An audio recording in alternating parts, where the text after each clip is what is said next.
Good evening, everybody, and welcome to our AJA Wednesday night Zoom series. It's a pleasure to have you here with us online on Zoom, those who are watching on the Facebook Live, to those who are watching the recording on YouTube or listening in on J-Air, we welcome you. It's been a wonderful week for us here at the AJA. We had our Small Parties Forum that was hosted in Melbourne on Sunday night. And I'd like to give a special thank you to our Melbourne team, especially to the Melbourne director, Tamir, Alan, and the team in Melbourne for hosting that and putting that on. It was a fabulous event, and it was a great way to get to know our small parties, especially in the Victorian state.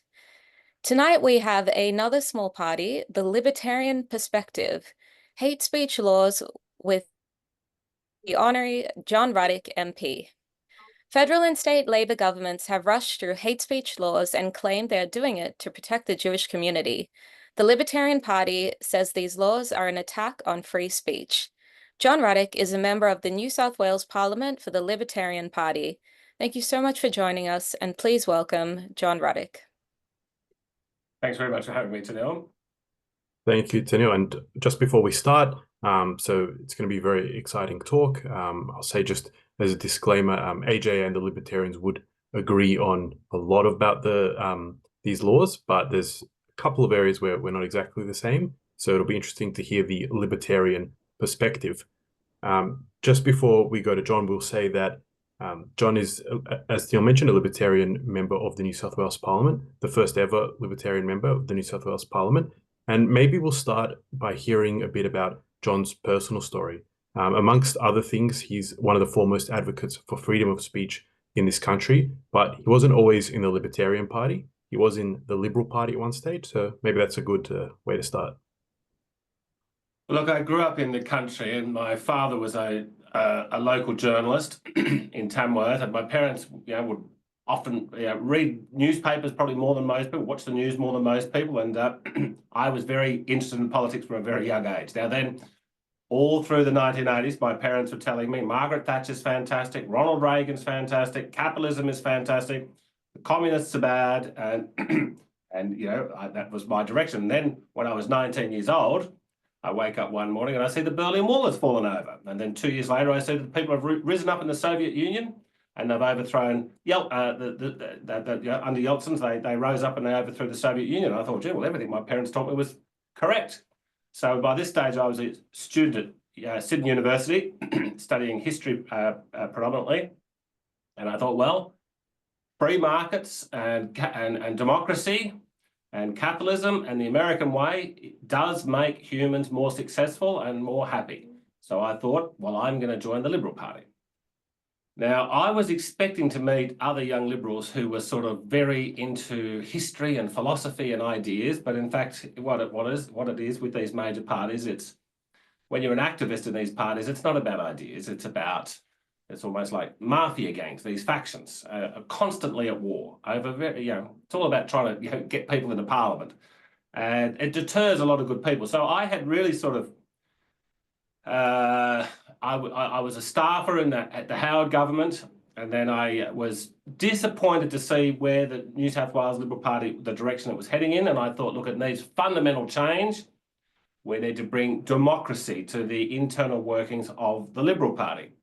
And what that meant was, it meant that it was saying that when there's a pre-selection to choose a candidate for a certain seat, let's say it's Wentworth, there's probably 1,000 to 2,000 people in Wentworth who are card-carrying members of the Liberal Party. And my reform, which I started in about 2011, I said, look, all of those people should be voting on who the Liberal Party's candidate should be for Wentworth. It'll make it democratic, it'll attract new members, it'll attract higher calibre candidates, people who are not beholden to factions. And so I was saying that we should have democratic reform because what was happening previously, you could join the Liberal Party in Wentworth, so you join the Rose Bay branch. You could, when there's a big pre-selection coming along, you can only, 90% of members could only vote for a delegate to who would be at the pre-selection. I said, no, we'll cut out the delegates, everyone should vote. Then I also said that should apply to how the Liberal Party selects its Senate candidates, its New South Wales Upper House candidates, and even its parliamentary leader. The state and federal parliamentary leader of the Liberal Party I advocated for should be elected by a big convention of the party membership. This is how they do it in Canada. They do it in a similar way in the UK. And I think, that would have been a good thing. So then in 2018, I wrote a book called Make the Liberal Party Great Again, which was all about democratic reform and looking at the history of political parties in the US, the UK, and Canada. Canada is really the one that is sort of most constitutionally similar to Australia.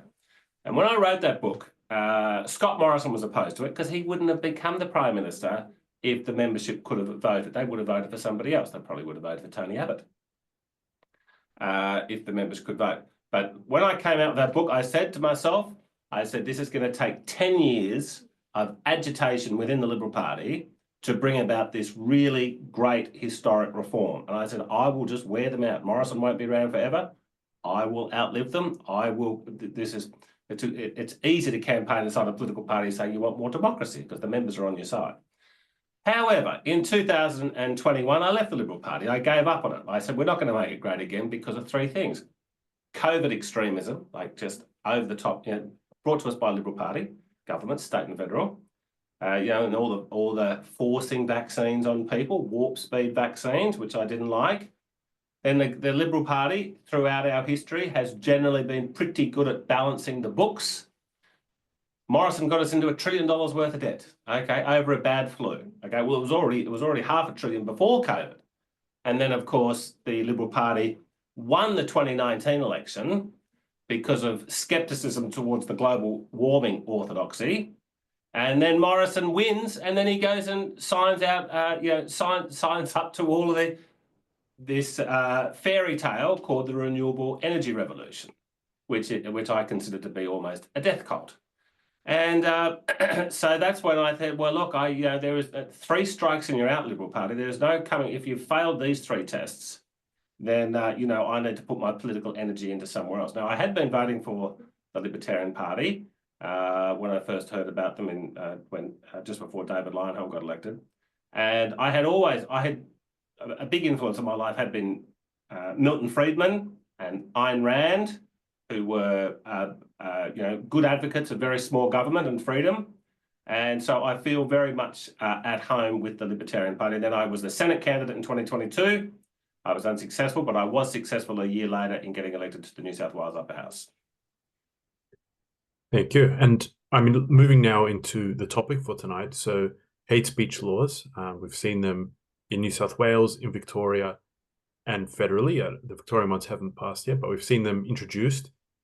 It's all happened quite recently, these big moves. So can you just maybe explain a bit about what's going on and what's your position on this? Okay, well, look, if we go back a generation or two in the West, it was the right side of politics which was in favour of censorship. And that was mainly around the issue of pornography and even back to the 1950s around communism. Okay, but the people that want to bring in anti-free speech laws is the ruling orthodoxy of the time. And now then what happened on those issues is, it went to the US Supreme Court on the pornography issue, and Larry Flint, who was the publisher of Hustler magazine, he won in the Supreme Court. He'd lost in the lower courts, he'd lost in the state courts, but he won in the Supreme Court. The Supreme Court said, well, look, the First Amendment says that the state will not pass laws, or the Congress will not pass laws to abridge the citizens' abilities to speak freely. Okay, and that was, that has served America very, very well. And America really has the gold standard when it comes to free speech. Now what's happened is in the last sort of 15 to 20 years, the left has dominated the Western world, and now the left wants to suppress free speech. So it's left to the right-wingers to be the champions of free speech. I believe what happened, Robert, was during COVID, when they locked us in our homes for 2 years over a bad flu, and forced experimental vaccines on us. And they really, really went crazy. But very sadly, I would say 80% of people in the English-speaking world went along with it. And the government was treating us like farm animals, and there was not enough resistance. And so I believe what happened was those left-wing central planners decided, wow, they licked their lips. They said, wow, we can get away with more since there's not much resistance. There's a few ratbags, John Ruddick and a few others, But we can ignore them. We've got the two major parties on side. So I believe as soon as COVID started winding down, all across the English-speaking world, overnight, there's these disinformation laws and these misinformation laws, and we're having it shoved down our throat. Oh, well, you know, misinformation is the biggest threat to the world and all this garbage. And it was, and they even tried to do it under Joe Biden. But of course, the Americans are protected by their First Amendment, and that was struck down. But we had the misinformation and disinformation laws passed. And there just seems to be this endless erosion in the people's ability to speak freely. So libertarians very much revere the American founding fathers, and we revere the Bill of Rights, and we say that, you know, and the first in their Bill of Rights was, you know, the protection of free speech. And we think that one of the first things I did here when I got elected, I proposed an amendment to the New South Wales Constitution saying that we should have constitutional protection for free speech. Now, it didn't get a sufficient support, but you know, it's something that we will continue to fight for because we do radically believe in free speech. Now, a few years ago, state parliaments around Australia were passing laws banning the swastika. Now, I'm 54. I can't remember ever seeing a swastika being publicly displayed. Okay, but it was very hard to argue against banning such a vile symbol. But there were libertarians in the Victorian Parliament at the time, and they did oppose it. They were, if anything, they're left-wing libertarians. But they opposed banning the swastika. Now, so then some people will say, oh, well, that must mean you're pro the swastika.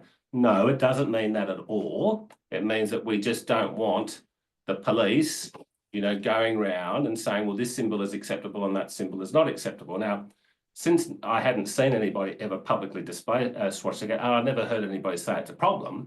Okay, I think it was a non-problem, but it was the beginning. It was the thin edge of the wedge, and that's why they want to they can now say, oh, well, we made that, set that precedent. Well, now we can ban all these other things, and it's just sort of slowly slipping away. But look, President Trump, I believe, and his Vice President J.D. Vance are very much committed to the idea of robust free speech. And we like what they said, that they expect their allies to also uphold free speech principles. And have you received much support from other minor parties in Australia or other major parties with, for example, the push to have free speech in the Constitution? Or is that only the Libertarians? Well, look, what happened when we voted for it here in New South Wales? The three former One Nation members, so that's Mark Latham, Rod Roberts and Tanya Mahadek, they all voted in favour. The legalised cannabis guy, Jeremy Buckingham, did, which was very good of him. I think the Shooters, Farmers and Fishers Party has 2 members, and I think they also voted in favour of the free speech constitutional amendment. But look, now, the interesting thing is, if the Liberals had supported that bill, we would have got it at least through the upper house. Because to change the New South Wales Constitution, it's just an act of Parliament, so it's not really a constitution, but they call it one. But anyway, so the we're campaigning this federal election on having a referendum, putting it into the Australian federal constitution that we will have basically the US First Amendment. Now the Liberal Party, from my discussions with Liberals in this place, is they were 50-50 about whether to support it or not. And it was a sort of a line bore decision. Now, if the Liberals had agreed to support it, then we could have got it through the upper house, which would have been a great day for free speech. So I am optimistic, okay? There's a lot of bad things happening all around the world on the free speech side of things, but I genuinely am optimistic. I think we are at a nadir now. It's at a low point now, but I do believe there's light at the end of the tunnel. Because you say we're at a nadir now, obviously it's promising what's going on in America, but some of the things we've seen in Europe, maybe you can speak about, particularly the UK, different places, very concerning regarding free speech.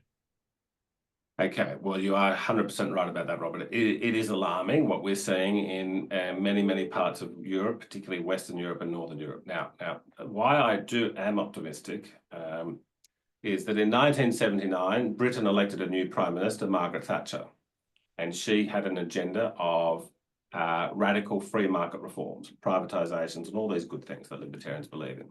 Now, when she brought in her good reforms, the British economy went into a sharp recession for about 18 months. And Margaret Thatcher said, look, let's just hold the line. Let's not give an inch. A lot of her people were criticising her. Her polls were terrible.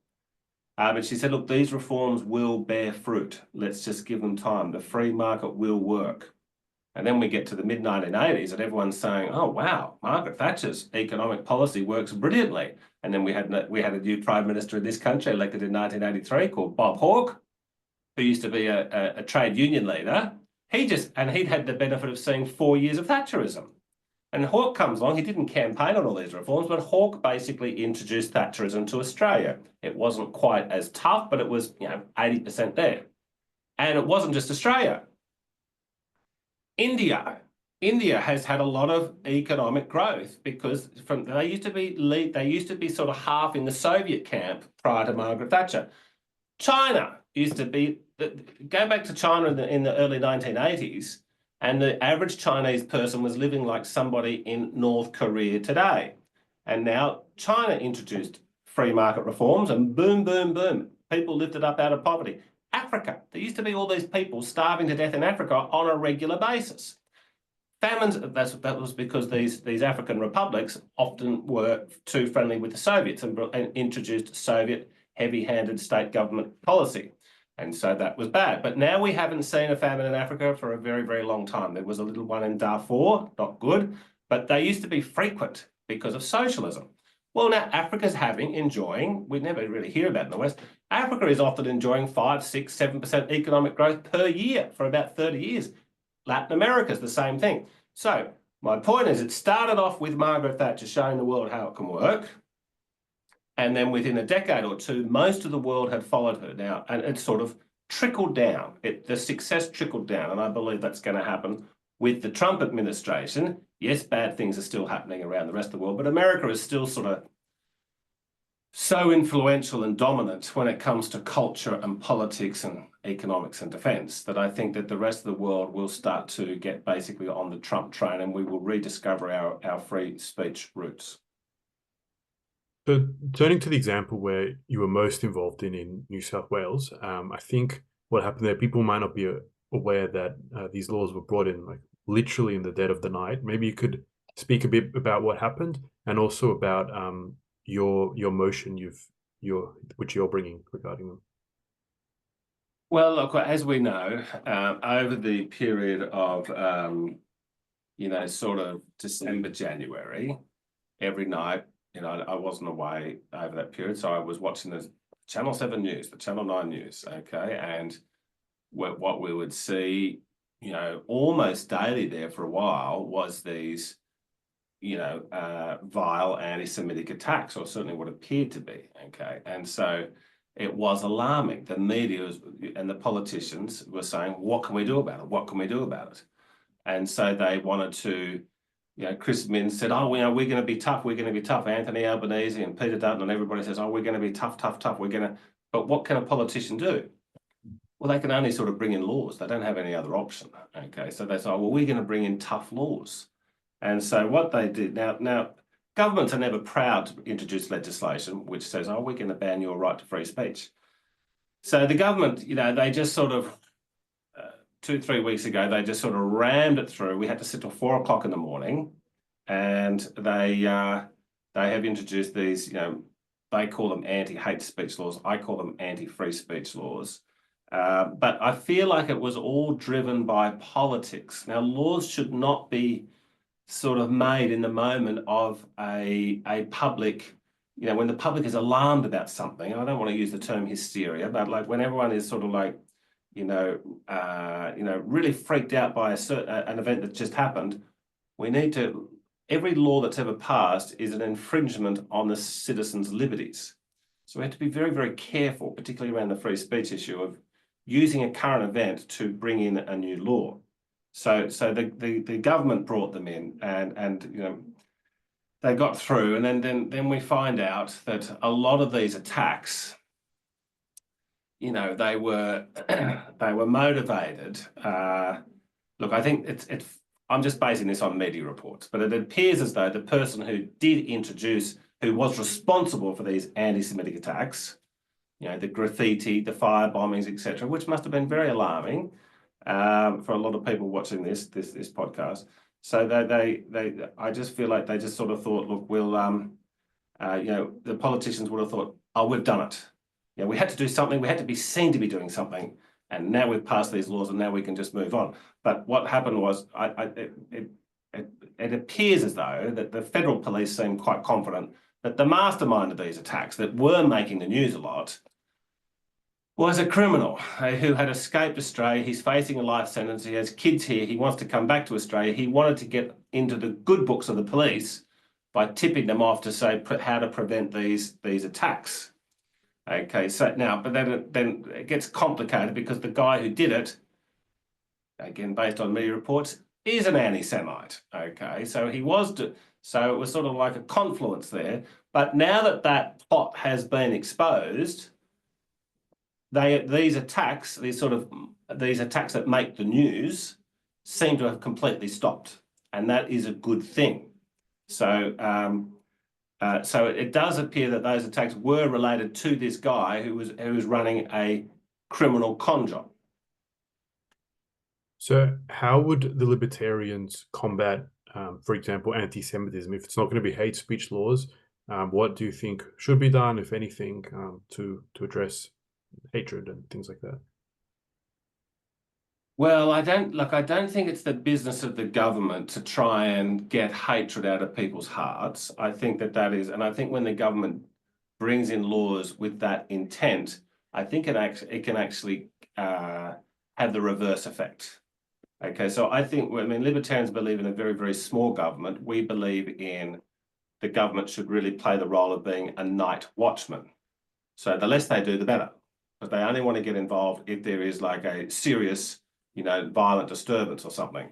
So we would say that the more important, the way to make society a more civil society, a more harmonious society, is not to try and use the power of the state to change people's behaviour and to change people's hearts, but through personal persuasion and have robust free speech. If everyone can go out there and say everything they truly believe, well, we believe that with time, now some bad and hurtful things will be said if everyone can just say whatever they want, but we do have confidence in human nature, and we believe that good ideas will beat bad ideas in the marketplace of free speech. Okay, so look, I'll tell you something that happened. It was about last November. It was a weekend or something, and I was just in my office, and I was looking at social media, and somebody put on social media, said something like, did you know that 90% of the people involved in the Atlantic slave trade were Jewish ethnicity? And it was obviously some Nazi type of account to say that. And I thought to myself, that doesn't sound right. But they had if under a free speech society, they've got the right to say that. Okay, but then also under a free speech society, we've got the right to combat that. So I just took me 5 minutes. I thought, well, I can't believe that's right. And it was very, very clearly just garbage. Now let's think about it. It was put up by somebody who maliciously hates Jews. Like medieval anti-Semitism. He's just trying to get other people to hate Jews. That's why he said this thing about the Atlantic slave trade was run by the Jews. Now, what would happen is if we passed a law saying that it's a crime to say something wrong like that, I think it would push it underground.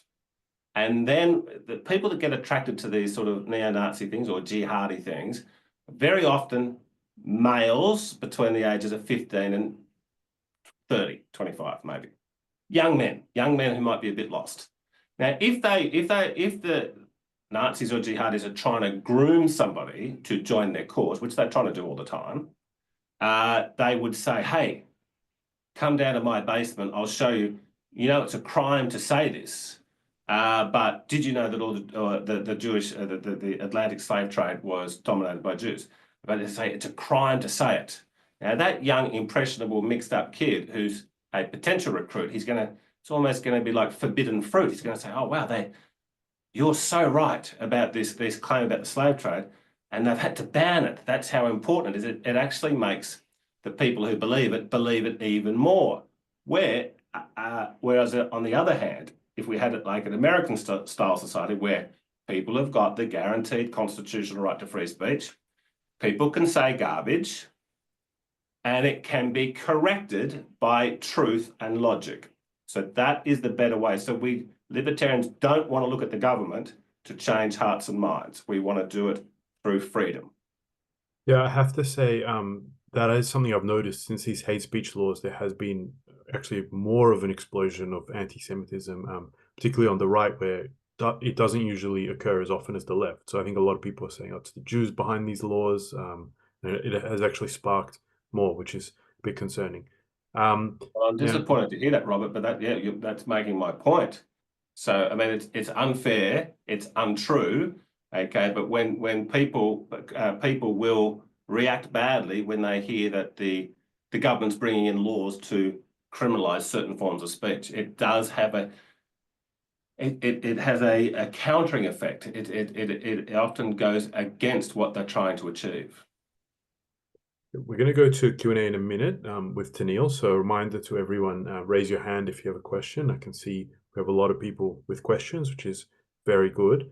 So just before we do that, have you gotten involved in this, what's going on in the law schools in some universities? That's been in the media the last few days.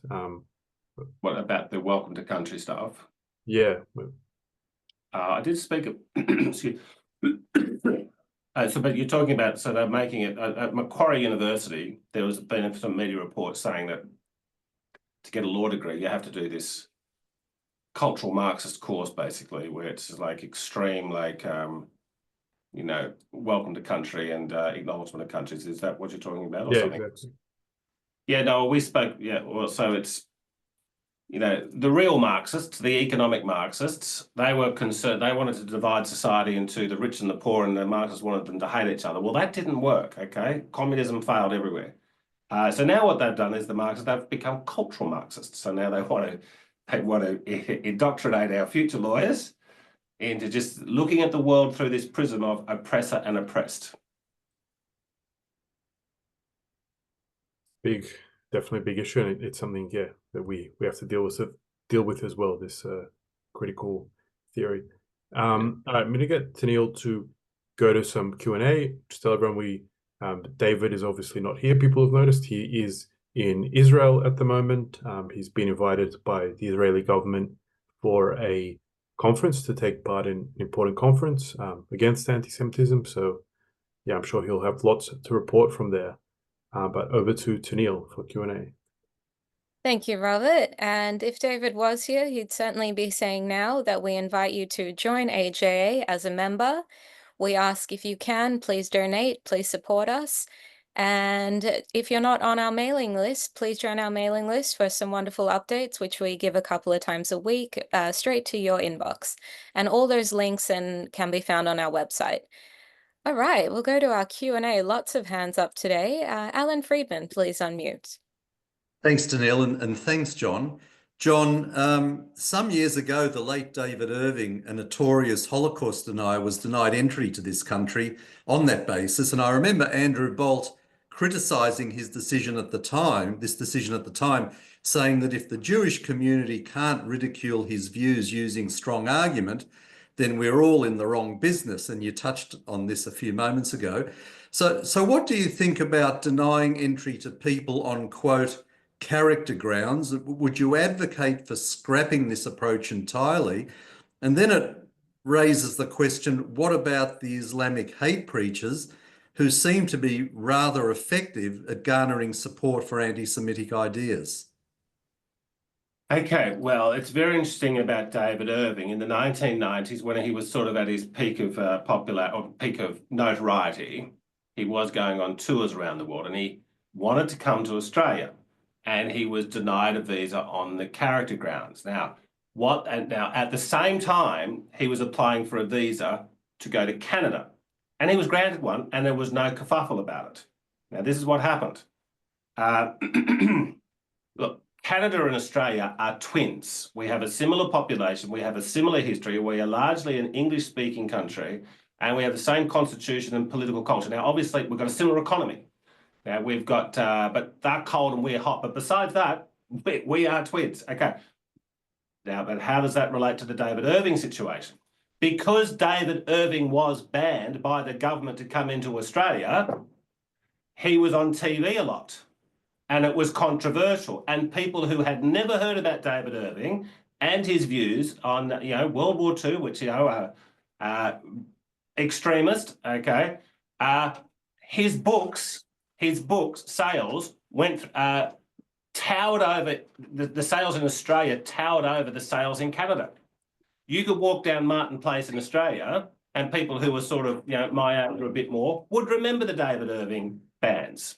And then but in Canada, he's barely a known figure. In America, he's not well known because, of course, there's no political discussion. Are we going to kick out David Irving? No, he can come in there. Now there was it started in Australia in the 1930s. Robert Menzies was the Attorney General, and there was a Czech communist who wanted to come out here, Egon Kirsch or something, and Robert Menzies said, no, he can't come here. Okay, because he was a radical Bolshevik Marxist communist, okay? And Robert Menzies was anti-communist. He said, Egon Kirsch can't come. Well, guess what? Egon Kirsch came illegally, and it went on for about 6 months. And what Robert Menzies did, and I'm generally a big fan of Robert Menzies, banning him, and I think he was jailed, and it went on and on and on. He had massive crowds who wanted to hear him. So it gets back to my point, it backfires. So I would say that all these people look, unless somebody is coming out here and they have a connection and they sort of have an intent to encourage people to engage in terrorist activities, well, we can draw a line there. Okay, so you mentioned about jihadi preachers, okay. But with but in terms of if somebody wants to come out here and they are not they're not going to come and sort of blow up the Sydney Town Hall or anything, but they might have the most radical out there views of all time, I do say let them in. Thank you, John. Josh, please unmute. Thanks, Tennille. Josh Basara here from the Epoch Times. John, do you think these hate speech laws are, an indication that some factions of the Liberal Party might have moved away from its conservative roots in favour of being a party that now caters to left-wing activism or moderates? And in your opinion, what are the chances of a closer alliance between the Libertarians and One Nation in the future? Obviously, with One Nation also being a smaller party, but with strong conservative values. Okay, well, thank you, Josh. So well, look, on the One Nation issue, look, we're coming out to a federal election. We very much hope that the Libertarians and One Nation can have a 2-for-2 preference deal across the country. Okay, now I don't make those decisions, and there are other people. These discussions are ongoing. It's never quite as simple as that, but look, I hope that Libertarian senators get elected across the country. But if they don't, but One Nation senators do get elected, I'm 80% as happy. Okay, they'll be better than the average Liberal Party or National Party senator. Now, the Liberal Party really has been, for most of its history, a terrific party. And it's one of the reasons Australia is such a successful country, okay? And it really comes down to Robert Menzies himself, because he was a great, great man. And he really believed, the term libertarianism wasn't really around then, but it was sort of classical liberal back then. He really believed radically in free speech and a very small government. And this is why Australia boomed, okay? But and most of the time, since Robert Menzies, the party has been pretty good. But what has, you can become too successful in politics. And when you're so successful in politics like the Liberal Party is, and the Liberal Party, or let's call it the mainstream right in Australian politics since 1901 has controlled the Commonwealth for about 75% of the time. So that's 125 years. In the US and the UK, in that same period of time, it's been pretty much 50-50 down the middle. So the Republicans and the Democrats have very much shared the White House, 50-50. And in number 10 Downing Street, it's also been very much 50-50 between the Conservatives and either the old Liberal Party and now Labor Party. But Australia has been dominated by the Liberal Party and its forebears. Okay, it's basically the same thing. But what has happened in the last 20 years is the Liberal Party, it has become a magnet for careerists, opportunists, and spivs. It's still got magnificent founding principles, which are basically libertarian. Okay. And Robert Menzies was a free speech radical. Okay. Now he did try to ban the Communist Party. He later regretted that. In his last years, his last book he wrote, Afternoon Light, he said, look, it was a mistake. I shouldn't have tried to ban the Communist Party. But what's happened is now there are still good people in the Liberal Party, lots of good people. The branch members are fantastic. They still have hope that the party can turn around. But look, I look at that last Liberal government, Abbott, Turnbull, Morrison, I see a very disappointing government. I see a Labor government with the handbrake on. Same here in New South Wales with O'Farrell and Mike Baird and Gladys Berejiklian. I think Perrottet was better, but it was the Labor Party governing, but just with a bit of a handbrake on. They didn't have any courage. So I hope the Liberal Party can turn around. It'll be good for the country, but I don't have too much faith in it. Thank you, John. We'll go to one of our very good friends to the AJ, Victor Badger, please unmute. John, I fundamentally disagree with you about not having governments set parameters on what they can and can't do. I think that's been the dilemma so long that the police don't know what their authority is in course of action. I think our community's been, how should I put it, unstrategic. They're not initiating litigation much more as it's happening in the States now. The States are setting an example to us, and we're just playing along with our private parts. And you've got to take action. A day in jail is very healthy. You know, a day or threat of being put in jail and serious sanctions are very healthy. And our community leaders don't seem to see that as a very important foundation stone of enforcing the kind of rights we want to have them pass to protect us. Well, okay, well, I appreciate you being frank, Victor. The truth is that we already had plenty of laws on the books to deal with, like what happened at the steps of the Opera House. There's plenty of laws, okay, to already stop it. The police lacked the moral courage to do anything on so many occasions. They feel intimidated. When it was COVID protesters out there, they had no problem at all in bashing them up. But when it's the jihadis protesting, yes, they are frightened. More laws isn't going to change it, okay? And it's not, so it might feel like it feels good. Oh, we've got a new law to protect us. No, the bigger question is enforcing the existing laws. All right, let's go to Dr. Joseph Goldbaum, please unmute. Good evening. Thanks, John. We hear the term free speech bandied around everywhere from pillar to post, but I haven't really heard a clear and concise definition as to what defines free speech, what actually is free speech. Does everyone have a right to free speech? And should there be limits or boundaries to so-called free speech? And in any situation, does free speech also require a free and honest media? Well, it is, people do overuse the term free speech when a libertarian is, when we're talking about free speech in the political context, we are really only talking about one thing, which is should the government pass laws to prohibit people saying certain things, okay? And so we are opposed to that. But if somebody owns property, if they own a retail shop or they own an owner-occupied home and they want to, somebody comes into their property and start saying things that they don't agree with, the property owner should have the full legal right to say, hey, this is my property, you're not allowed to say that here. And if you continue to say, get off my property, now that's not anti-free speech, that's just exercising private property rights. So free speech is a narrow thing. It's about having the state. The state is a heavily armed gang, and it's about whether that gang is going to say, you are permitted to say that, but you are not permitted to say that.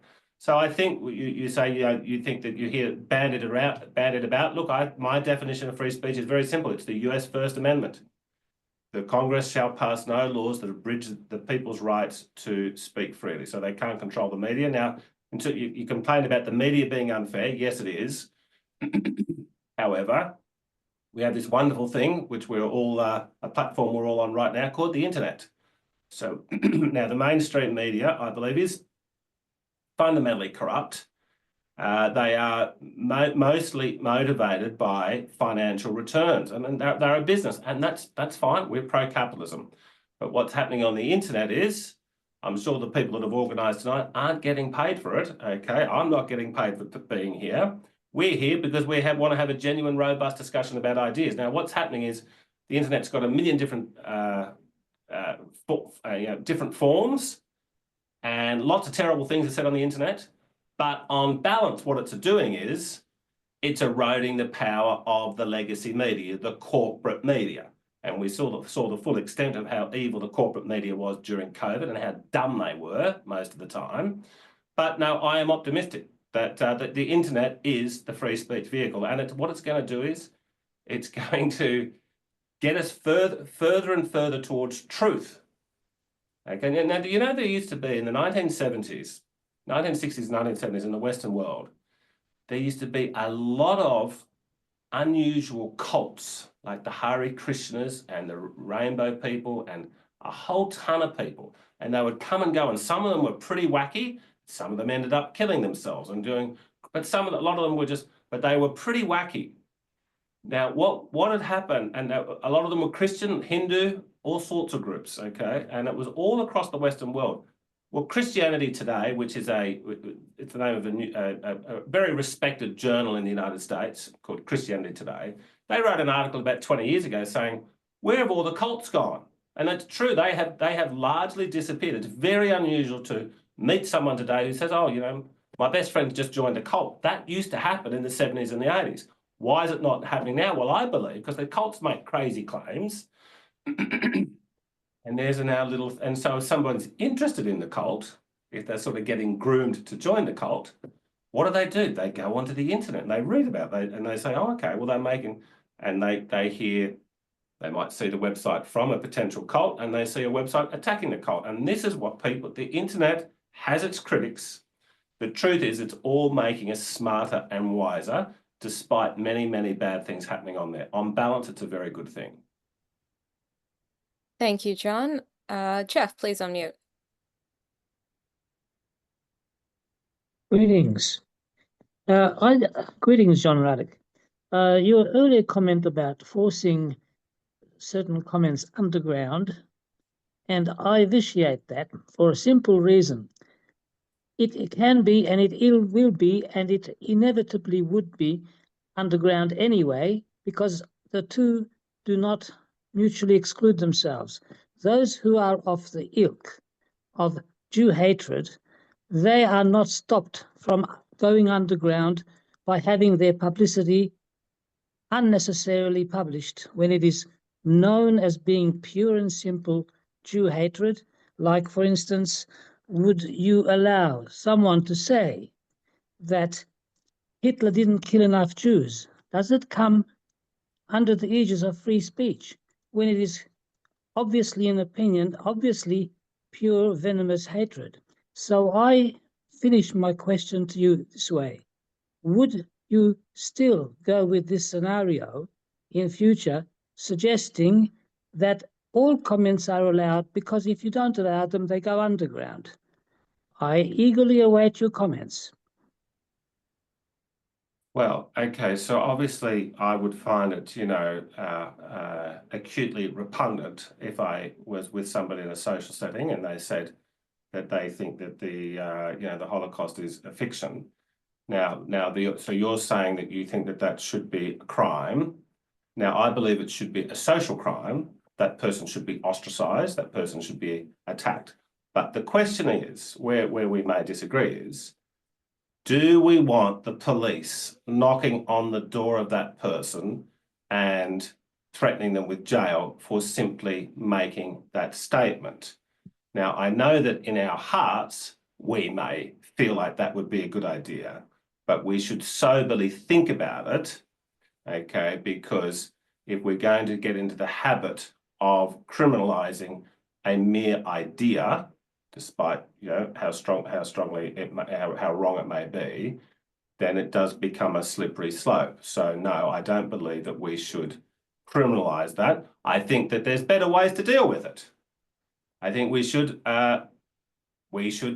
educate people. We can say, well, you're not. That's not accurate. That's not accurate. Now, look, medieval anti-Semitism has been around for about, in my book, about 2,000 years. Okay, I think that I think that there are elements in the Christian scriptures which have given rise to it, in my view. Now, anti-Semitism was not the product of too much free speech, and it won't be combated by restricting free speech. Thank you, John. Anne, please unmute. Hi, John. So my question in regards to last Sunday, I was at the Melbourne CBD, Line of Zion. We had a counter protest. Is the double standard of the left? So on one hand, there was a guy on our side. He says, all Palestinians are terrorists or terror supporters.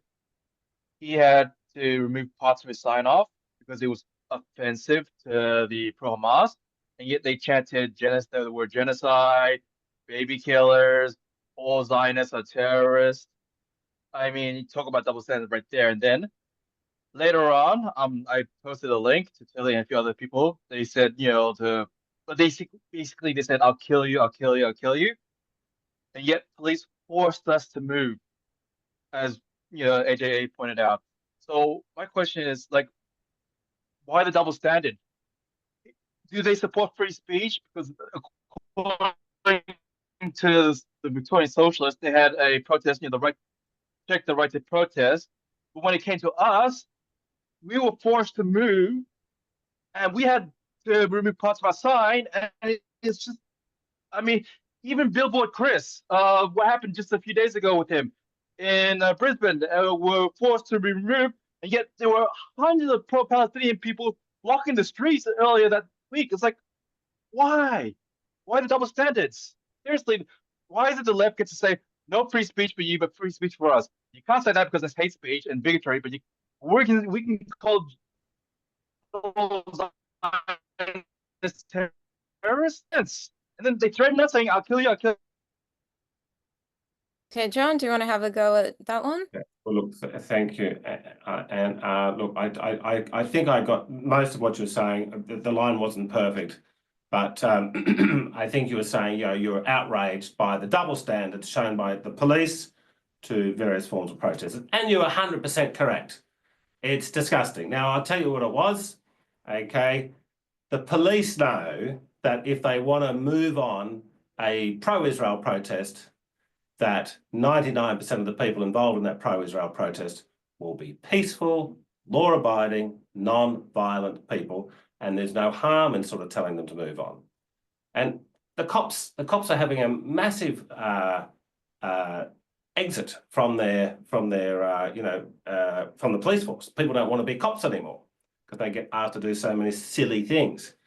But so they when I was growing up, cops were generally muscly men over 6 foot tall.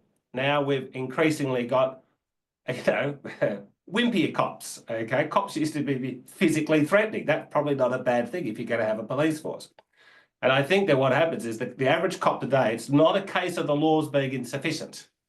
It's a case of the coppers not having sufficient will and not having enough personal strength in these cases. So yes, that is a problem. But look, what happens is if we look over sort of the last 200 years of the Western political situation, there are, the right sort of dominates for a decade or two, then the left dominates and the right dominates and the left dominates. Okay, well, where we have been really since Obama won is the left has dominated the Western world. Okay, we see that in the academia, in the media, in the big corporations, and politics, of course. Now, Trump, this is why they hate Trump's guts so much. because Trump was, sort of, everything was getting more left wing, more left wing, more left wing. Trump comes and overthrows the apple cart. Okay, and this is why they hate him so much, because they were planning to turn the whole world into like what California is, a left-wing utopia where everyone's unhappy except for a small elite. So this is part of the reason why they hate Trump and say all these terrible things about him. So, but look, I am confident that things will, often the cycle turns when the left has just gone when one of the sides has just gone too far. And I believe the left has gone too far with all their anti-free speech stuff. I think you mentioned Billboard Chris. I think the left's sort of going crazy with all of this transgender extremism. I think a lot of people in the middle said, oh, gee, I thought I was leaning left, but I think I have to vote for Trump now because, the left has gone crazy. So remain hopeful is what I can say. I believe that we can turn it around. Look, if we don't have hope, then we've got nothing. So I believe we can make the world a better place. Thank you, John. I'm going to go to a question in the chat that was from Maya. Have you considered predicating your support for any bill on the proposing party supporting your push for free speech protections, i.e. a trade of votes? Okay, look, I think I got the guts of that, but just read that to me again, Tanil. Sorry, that word tripped me up. Have you considered predicating your support for any bill on the proposing party supporting your push for free speech protections? Okay, well, look, I've been here for 2 years, and I thought that there would be more horse trading around bills where people say, look, I'll vote for your bill if you vote for my bill. I basically have never had that conversation. And I have other members of parliament in here all the time trying to get me to support their bill.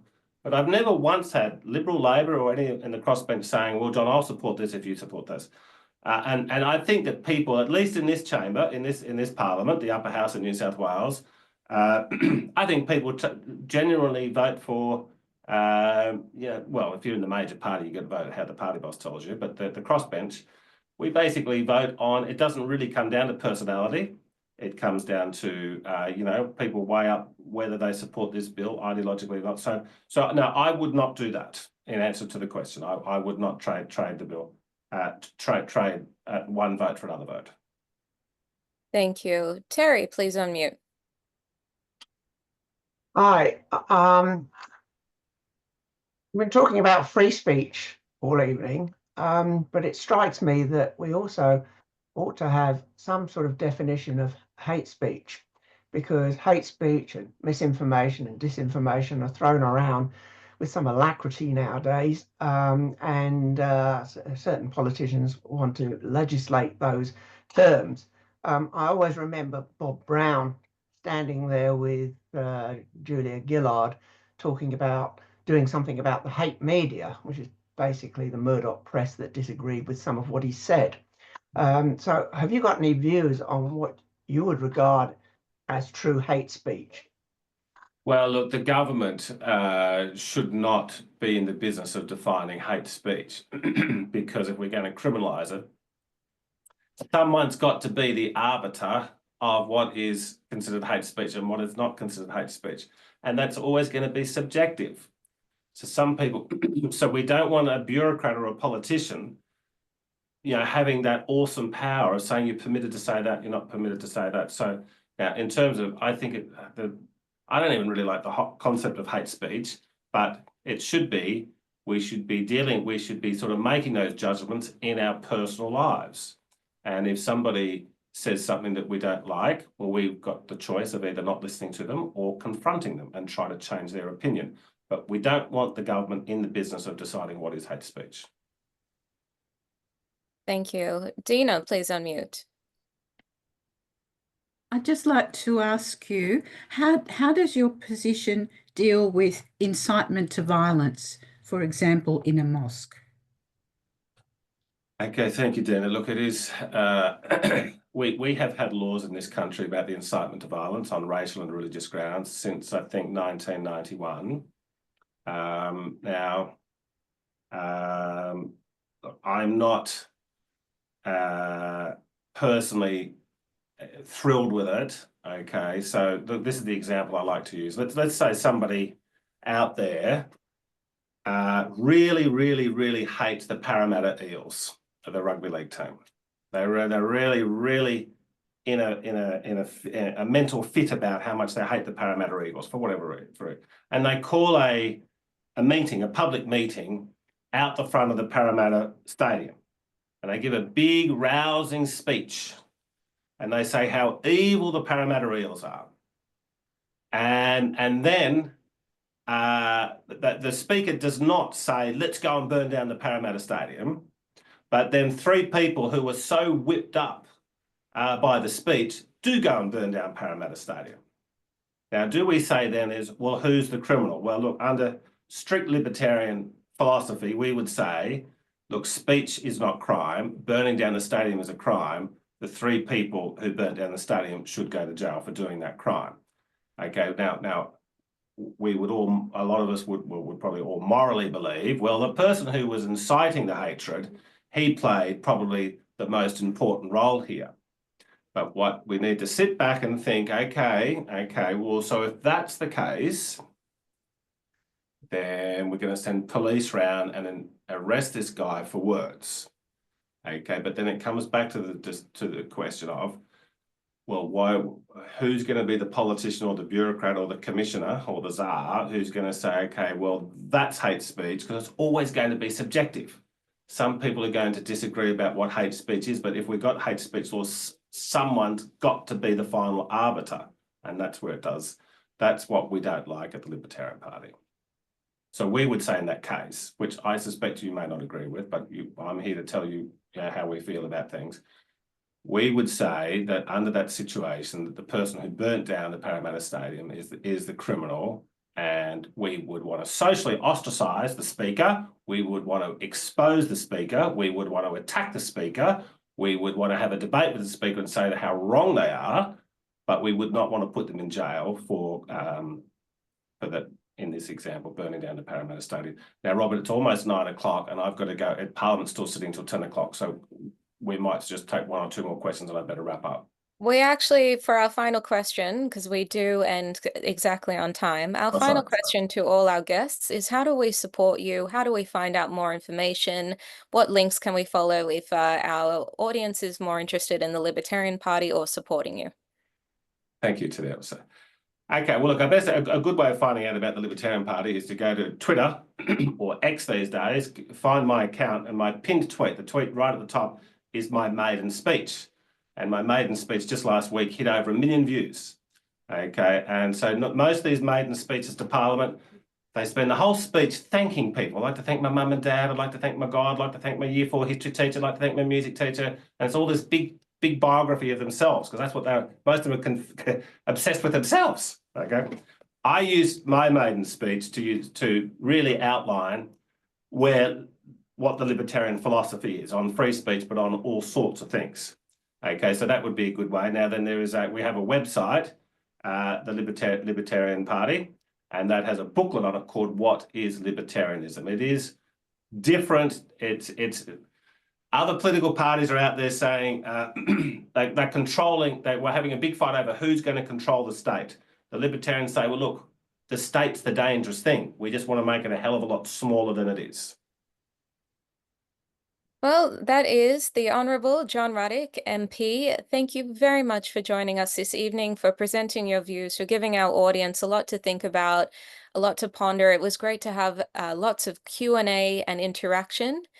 We wish you all the best. Thank you again for joining us, for giving us your time. And you heard it from John. If you want to support him, you pop on that Twitter link, have a look. I remind everybody this was recorded. It's available on our YouTube channel and our Facebook page. We encourage you to share these with your family, friends, because it's a very important message that we believe everybody should be hearing. Thank you very much for joining us, everybody, and we wish you a good night.